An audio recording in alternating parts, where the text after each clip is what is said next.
இப்போ நம்ம என்ன பார்க்க போகிறோம் அப்படின்னோம்னா, பாடம் 6 வெக்டர் இயற்கணிதம். அதில் 6.1ல் 9ஆம் கணக்கு பார்க்க போகிறோம்.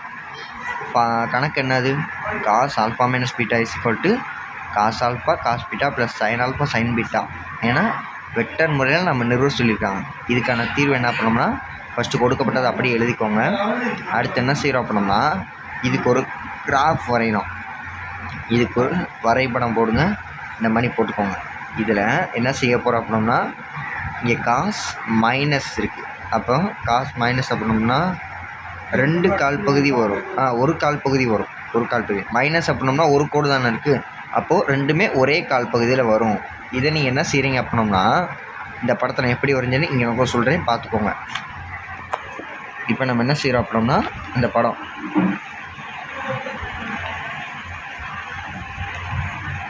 இதான் படம். இது x axis, y axis, x prime axis, y prime axis கொடுக்கப்பட்டது. இது வந்து இது. ஸோ ஆதிப்புள்ளி நம்ம என்ன வைப்போம்? ஓன்னு வைப்போம். இந்த ஓலேருந்து ஏங்கிற ஒரு புள்ளிக்கு கோடு வரைகிறோம். இதுக்கு ஒரு செங்குத்து கோடு வரைகிறோம். ஸோ இங்கே ஒரு செங்குத்து என்ன, இதை வந்து எம்முன்னு எடுத்துக்கிறோம். அதே ஓலேருந்து பீன்ற ஒரு கோடுக்கு செங்குத்து வரைகிறோம்.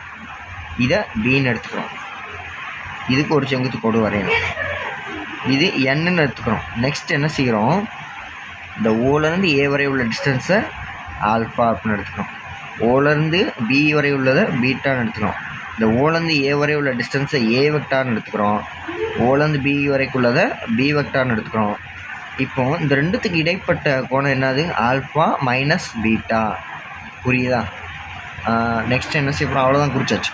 நெக்ஸ்ட்டு புள்ளிகள் குறிக்கணும். புள்ளிகள் குறிக்கிறப்ப ஏ வெக்டர் ஏல என்ன புள்ளி வரும்? Cos alpha comma sin alpha. பியில் என்ன வரும்? Cos beta comma sign beta. அதைத்தான் நான் இந்த படத்தில் போட்டிருக்கேன், வேறு ஒன்றும் இல்லை. இங்கே வந்து நமக்கு என்றைக்குமே எக்ஸ் ஆக்சிஸில் ஐ வெக்டர் தான் செயல்படும். So i cap. அதே மாதிரிக்கு ஒய் ஆக்சிஸில் ஜே கேப் தான் செயல்படும். அதனால் ஜே கேப் அப்படின்னு போட்டிருக்கோம். ஸோ நெக்ஸ்ட் என்ன செய்கிறோம்? இந்த படத்தை தான் நான் இங்கே போட்டிருந்தேன், உங்களுக்கு எக்ஸ்பிளைன் பண்ணிட்டேன். நெக்ஸ்ட் என்ன செய்ய போகிறோம்? நம்ம வந்து இதை மட்டும் நீங்கள் மனப்பாடம் பண்ணுங்க. A modulus of A vector is equal to modulus of B vector is equal to 1 அப்படின்னு எழுதிக்கோங்க. ஸோ நெக்ஸ்ட்டு இந்த ரெண்டு புள்ளியையும் வெக்டர் ஃபார்மில் எழுதுனா என்ன செய்வோம்? A vector is equal to cos X, இது எக்ஸு இது ஒய் அப்படின்னு எடுத்துக்கணுமா? காஸ் ஆல்ஃபா எக்ஸில் எனக்குமே என்ன செயல்படும்? X I cap. அதனால் காஸ் ஆல்ஃபா ஐ கேப். இங்கே இடையில இங்கே ப்ளஸ், ரெண்டுமே ப்ளஸ் இருக்கனால ஊடையில் ப்ளஸ்ஸு. இங்கே சைன் ஆல்ஃபா. இது வந்து என்ன? இது ஒய்யா. அப்போ ஒய் ஆக்சிஸ் என்ன செயல்படும்? ஜே வெக்டர் செயல்படும். அதனால் சைன் ஆல்ஃபா ஜே கேப். அதே மாதிரி தான் இங்கேயும் பி வெக்டருக்கு ஈக்குவல் டு இங்கே என்ன எடுத்துட்டோம்? Cos beta comma sign beta அப்படின்னு எடுத்துக்கிட்டோம். B vector is equal to cos beta I sine plus I sine பீட்டான்னு எடுத்துக்கிட்டோம். ஸோ நம்ம வந்து காசில் டாட் ப்ராடக்ட் தானே பண்ணுவோம். அதை தான் இங்கேயே பண்ண போகிறோம். இங்கே எதையும் பண்ண போகிறோம்? ஏவையும் பியும் டாட் ப்ராடக்ட் எடுத்து பண்ணணும் அப்படின்னோம்னா அப்போ என்ன வரும்? A vector dot B vector is equal to என்ன? அது கொடுக்கப்பட்டது அப்படி எழுதுங்க.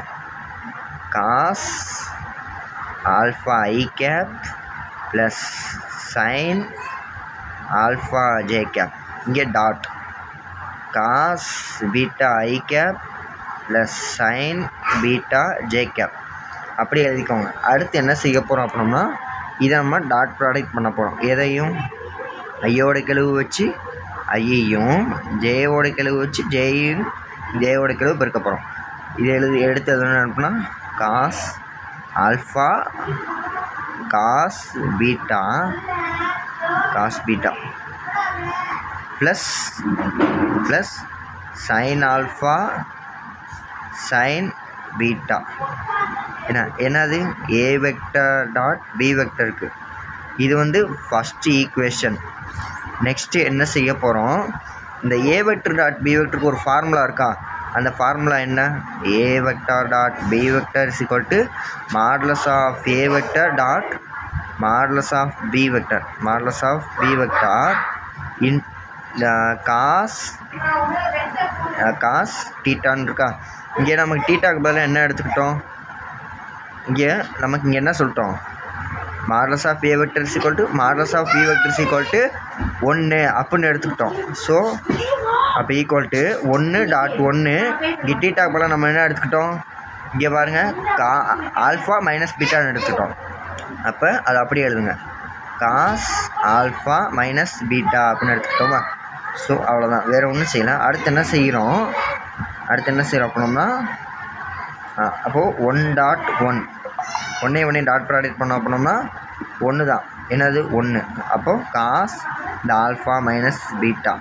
அப்போ ஸோ என்ன கிடைக்கும் நமக்கு, காஸ் ஆல்ஃபா மைனஸ் பீட்டாங்க கிடைக்குமா. ஸோ நம்ம இதை 2வது ஈக்குவேஷன் அப்படின்னு எடுத்துக்கிட்டோம். இங்கே நம்ம என்ன எடுத்தோம், ஏ டாட் பி வெக்டர். நமக்கு இங்கே என்ன செய்கிறோம், இடது பக்கம் 2 சமமாக இருந்துச்சு. இதில் பாருங்கள் இடது பக்கம் 2மே சமமாக இருக்கா. அதனால் இடது பக்கம் 2 சமமாக இருந்துச்சு அப்படின்னோம்னா நமக்கு வலது பக்கமும் சமமாக தான் இருக்கணும். அப்போ வாங்க அதை அப்படியே எழுதுங்க. என்னது, cos alpha minus beta equal to cos alpha cos beta minus plus. இங்கே மைனஸ் இருந்துச்சு அப்படின்னா இங்கே plus sin alpha sign beta என வெக்டர் முறையில்